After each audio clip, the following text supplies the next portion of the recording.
कहता मैं रात देना चला देना ठप जा नट्ठे पे जाए हाँ कितना दिल करता है बहुत ज़्यादा।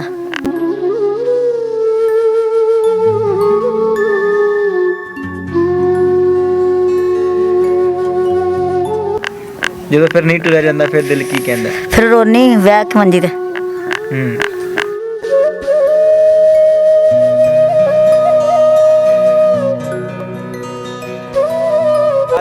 अगर कोई अल्लाह का नेक बंदा इस बहन के लिए, इस बहन के इलाज के लिए कोई इमदाद करना चाहे, कोई सहारा बनना चाहे, कोई इनके सर पर हाथ रखना चाहे तो स्क्रीन पर नंबर शो हो रहा है, रब्ता कर सकते हैं।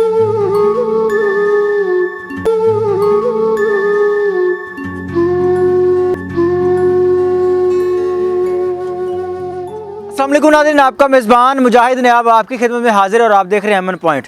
नाज़रीन, आज से कबल आपने बड़ी कहानियाँ सुनी होंगी, जिन कहानियों में हमेशा बीवी अपने शौहर की खिदमत करती है, अपने शौहर के नाज नखरे उठाती है, अपने शौहर की वो सारी चीज़ें पूरी करती हैं जो कि उसकी ज़िम्मेदारी होती है। लेकिन आज की वीडियो बड़ी मुख्तलिफ है। मेरे साथ आप जिस कपल को देख रहे हैं ये मियाँ बीवी हैं। ये जो मेरी बहन है इनको आज से तकरीबन 10 मंथ कबल फालज हुआ और इनके ये जो शौहर हैं इन्होंने देहात में रहने के बावजूद मोहब्बत की मिसाल कायम कर दी। ये शख्स इनके सारे काम करता है, इनके लिए रोटी बनाता है, इनके लिए खाना बनाता है, इनको अपने हाथों से खाना खिलाता भी है। और मैं कहता हूँ कि एक बड़ी पॉजिटिव मिसाल है मेरे मुआशरे के अंदर, वो भी देहात के अंदर रह के। शहरों के अंदर हमेशा इस तरह की कहानियाँ हो जाती हैं, देहात के अंदर ये बड़ा मुख्तलिफ सी ये चीज़ है। इस बहन को फालिज हुआ, फालिज होने के बाद ये इस तरह इस व्हील चेयर पर आ गई। कहानी क्या है और इस टाइम इनके हालात क्या है, आइए जानते हैं। अस्सलाम वालेकुम। वालेकुम सलाम। की हाल है? शुक्र अल्लाह दा। पक्की गल है? हाँ पक्की गल है। की होया सी फालिज किवें होया सी? फल मैं फोन सुन डी ते डिक्को भाई टैक को सिर नूं दर्द होई ते मैं थल्ले डिप्पी अच्छा ते गया सी मंडी ते मंडी आया ते मैं डिग्गी पई। अच्छा, उस तो बाद फिर क्यों? ਇਹਨੇ ਚੁੱਕ ਕੇ ਮੰਜੀ ਤੇ ਪਾਇਆ ਤੇ ਐਂਬੂਲੈਂਸ ਨੂੰ ਸੱਦਿਆ ਤੇ ਸਿਵਲ ਚ ਲਿਆ ਗਿਆ। ਸਿਵਲ ਚ 3 ਮਹੀਨੇ ਕੋਮੇ ਚ ਰਹੀ। ਫਿਰ ਲਾਹੌਰੋਂ ਦਾ ਸ਼ਿਫਟ ਕਰਤਾ। अच्छा ਫਿਰ ਲਾਹੌਰੋਂ अच्छा, नाम की ਤੁਹਾਡਾ? ਰਜ਼ੀਆ। रजिया फालिज होने तो पहले बिल्कुल ठीक ठाक सी? ਹਾਂ ਠੀਕ ਠਾਕ ਸੀ। सही चल टुरदी फिरदी सी? ਹਾਂ ਠੀਕ ਠਾਕ ਸੀ। ਤੁਹਾਡਾ ਜਿਹੜਾ ਸ਼ੌਹਰ ਹੈ ਤੁਹਾਡੇ ਨਾਜ਼ ਨਖਰੇ ਚੁੱਕਦਾ ਹੈ? ਹਾਂ ਮੇਰਾ ਨਾਜ ਨਖਰੇ ਬਥੇਰੇ ਚੁੱਕਦਾ। ਅੱਛਾ, ਰੋਟੀ ਖਵਾਉਂਦਾ ਹੈ ਰੋਟੀ ਖਵਾਉਂਦਾ। ਆਪਣੇ ਹੱਥਾਂ ਨਾਲ ਬਣਾ ਕੇ? ਹਾਂਜੀ ਰੋਟੀ ਆਪਣੇ ਹੱਥਾਂ ਨਾਲ ਬਣਾ ਕੇ ਖਵਾਉਂਦਾ। ਖਿਦਮਤ ਕਰਦਾ ਤੁਹਾਡੀ? ਹਾਂਜੀ ਪੱਕੀ ਗੱਲ ਹੈ। ਪੱਕੀ ਗੱਲ ਹੈ। ਤੁਸੀਂ ਇਲਾਜ ਵਗੈਰਾ ਨਹੀਂ ਕਰਵਾਇਆ? ਕਿਸੇ ਡਾਕਟਰ ਨੂੰ ਨਹੀਂ ਵਿਖਾਇਆ ਕਿ ਇਹਦਾ ਇਲਾਜ ਹੋ ਸਕਦਾ ਹੈ ਕਿ ਨਹੀਂ? ਡਾਕਟਰ ਨੂੰ ਵਿਖਾਇਆ। ਕੀ ਡਾਕਟਰ ਦਾ? डॉक्टर ने की किया सी? नहीं, थोड़ा सा इनके ना सर पे प्रेशर पड़ा था जिसकी वजह से ये बात भूल जाती हैं और थोड़ा सा कोई उल्टी फुल्टी बात कर जाते। अगर कोई हो जाए तो इग्नोर कीजिएगा। करवाने क्रैशी डॉक्टर को। अच्छा, उन्हें क्या किए? उन्होंने कह रहा आस्ता आस्ता आराम आएगा। आ जाएगा? हाँ जी। कितना खर्चा हो जाएगा? उन्हें की किया सी? कितना खर्चा किया सी? उन्हें 10 लाख क्या। 10 लाख? हाँ जी। फिर दे के कराया नहीं इलाज? दे है नहीं पैसे है नहीं। नहीं है के पैसे? हाँ शौहर तेरा बंदा की करता है?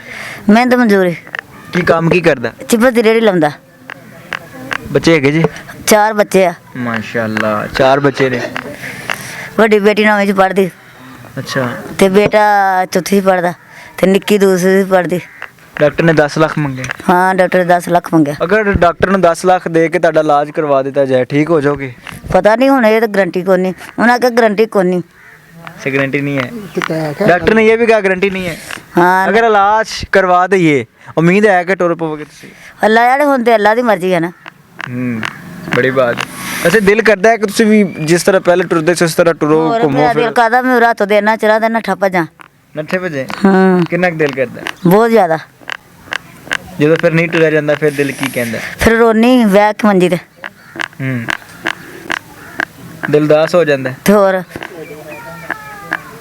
ਪੇਕਿਆਂ ਤੇ ਜਾ ਕੇ ਦਾਸ ਹੋਣੀ। ਪੇਕਿਆਂ ਤੇ ਜਾਣ ਤੋਂ ਕੋਈ ਚੁੱਕ ਕੇ ਭਾਗੇ ਤੇ ਫਿਰ ਆ ਨਾਲ ਵੀ ਚਿੜ ਖੜਨੀ ਪੈਂਦੀ।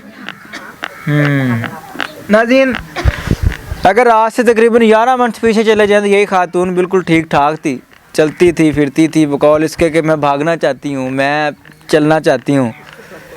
लेकिन हालात इस तरह के हैं कि डॉक्टर ने 10 लाख रुपए मांगे हैं। एक गरीब घर के लिए, एक गरीब फैमिली के लिए 10 लाख रुपए बहुत बड़ी अमाउंट है। और एक वो बंदा जिसको अल्लाह ताला ने अपनी हर चीज़ से नवाजा है उसके लिए 10 लाख कुछ भी नहीं है। ये जो शख्स हैं ये वाकई काबिल तस्हीन है, इनको सलूट है, इनको सलाम है। और इस मुआशरे के अंदर, इस तल्ख ज़माने के अंदर अपनी बीवी की खिदमत कर रहे हैं। वरना इस तरह का दौर है कि लोग अपनी बीवियां छोड़ के आगे चले जाते हैं, शादियां कर लेते हैं, लेकिन इसके बावजूद भी ये बंदा इनकी खिदमत कर रहा है। ਕਿੰਨੀ ਦੇਰ ਤੋਂ ਖਿਦਮਤ ਕਰ ਰਹੇ ਹੋ? ਤਕਰੀਬਨ 10 ਮਹੀਨੇ ਹੋ ਗਏ ਇਸ ਤਰ੍ਹਾਂ ਮੈਂ ਕਿਹਾ ਇਹਨੂੰ ਲੈ ਕੇ ਜਾਂਦੇ ਫਿਰਦੇ ਇਸ ਤਰ੍ਹਾਂ ਰੋਟੀ ਰੋਟੀ ਕੌਣ ਬਣਾਉਂਦਾ ਹੈ? ਮੈਂ ਖੁਦ ਹੀ ਬਣਾਉਣਾ ਰੋਟੀ ਨਾਲ ਆਪੇ ਬਣਾਉਂਦੇ ਹੋ? ਜੀ। ਤੁਹਾਡੀ ਵਾਲਦਾ ਉਹ ਨਹੀਂ ਕੰਮ ਕੁਮ ਕਰ ਸਕਦੀ? ਵਾਲਦਾ ਦੀ ਤੁਹਾਨੂੰ ਲੱਤਾਂ ਟੁੱਟ ਗਈਆਂ ਸੀ ਅੱਜ 2 ਸਾਲ ਪਹਿਲੇ, ਲੇਕਿਨ ਉਹ ਕੰਮ ਨਹੀਂ ਕਰ ਸਕਦੇ ਜ਼ਿਆਦਾ। ਮੈਂ ਕਿ ਉੱਦਾਂ ਤੇ ਘਰ ਦੇ ਫਿਰ ਹਰੇ ਕੇ ਬੱਚਿਆਂ ਨੂੰ ਦੇਖ ਦੁਖ ਲੈਂਦੇ, ਲੇਕਿਨ ਤੇ ਕੰਮ ਉਹ ਨਹੀਂ ਕਰਦੇ ਜ਼ਿਆਦਾ। ਤੁਹਾਡੇ ਬੱਚਿਆਂ ਨੂੰ ਕੌਣ ਸੰਭਾਲਦੇ? ਵਾਲਦਾ ਹੀ ਹੈ, ਵਾਲਦਾ ਮੇਰੀ ਥੋੜਾ ਬਹੁਤਾ ਜਿਹੜੀ ਸੰਭਾਲਦੀ ਹੈ, ਬਾਕੀ ਬੱਚੇ ਪੜ੍ਹਦੇ ਜਾਂਦੇ। ਹਾਂਜੀ।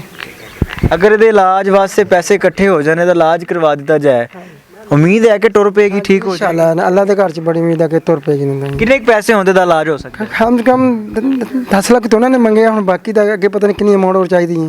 ਤੁਸੀਂ ਕਿੰਨਾ ਕਮਾ ਲੈਂਦੇ ਹੋ? ਅਸੀਂ ਇਹੀ 500-700 ਜਾਂ 800 ਹਜ਼ਾਰ ਵੱਧ ਤੋਂ ਵੱਧ। ਇਹਦੇ ਨਾਲ ਹੋ ਜਾਂਦਾ ਗੁਜ਼ਾਰਾ? ਨਹੀਂ ਮੁਸ਼ਕਿਲ, ਕਿਉਂਕਿ ਮੈਂ ਹੁਣ ਤੇ ਜਾਣਾ 1-1.5-2 ਵਜੇ ਜਾਣਾ ਕੰਮ ਤੇ, ਉਸ ਤੋਂ ਬਾਅਦ 6-7 ਵਜੇ ਤੁਹਾਨੂੰ ਆਪ ਪਤਾ ਕਿ ਦਿਹਾੜੀਆਂ ਛੋਟੀਆਂ ਨੇ, ਕੁਝ ਵੀ ਨਹੀਂ ਹੁੰਦਾ, ਬਸ ਕੰਮ। ਘਰ ਆਪਣਾ है कि रेंट था? ਤੇ ਆਪਣਾ ਘਰ अपना घर है। चलें। अच्छा नाज़रीन, ये दास्तान है इस फैमिली की। आपने हमारे माशरे में बड़ी सारी नेगेटिव चीज़ें देखी, बड़ी नेगेटिव वीडियो देखी, लेकिन ये वीडियो बड़ी पॉजिटिव है, मोहब्बत की मिसाल है। अगर कोई अल्लाह का नेक बंदा इस बहन के लिए, इस बहन के इलाज के लिए कोई इमदाद करना चाहे, कोई सहारा बनना चाहे, कोई इनके सर पर हाथ रखना चाहे, तो स्क्रीन पर नंबर शो हो रहा है, रब्ता कर सकता है। और जितना भी आपसे हो सके इस बहन के लिए लाजमी कीजिएगा, क्योंकि ये चलना चाहती है जिस तरह ये पहले थी, सलात में वापस आना चाहती हैं। इस वीडियो से आप क्या सीखते हैं? अपनी कीमती राय का इजहार ज़रूर कीजिएगा। हाँ कितने घर मेरे लता ठर गया भैया। चला जी। इस वीडियो से आप क्या सीखते हैं? अपनी कीमती राय का इजहार ज़रूर कीजिएगा और मुझे बताइएगा क्या ये शख्स सलाम के काबिल है, सलूट के काबिल है या नहीं है। देखते रहिए एमएन पॉइंट। अल्लाह ने के बाद।